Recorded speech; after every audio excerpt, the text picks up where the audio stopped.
मस्जिद अहिड़ी जॻह आहे जिते ग़रीब ॿाहिरि ऐं अमीर अंदरि ख़ैरात घुरंदो आहे।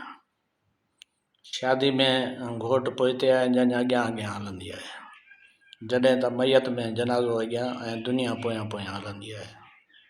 मतिलबु त दुनिया ख़ुशी में अॻियां अॻियां ऐं ग़म में पोइते थी वेंदी आहे।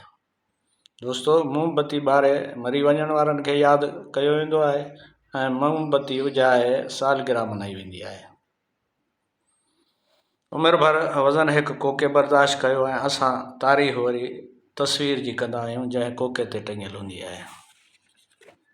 दोस्तो, पायल हज़ारनि में मिलंदी आहे पर पेरनि में पाती वेंदी आहे, जॾहिं त बिंदिया ₹1 में मिलंदी आहे पर उनखे पेशानी ते सजायो वेंदो आहे।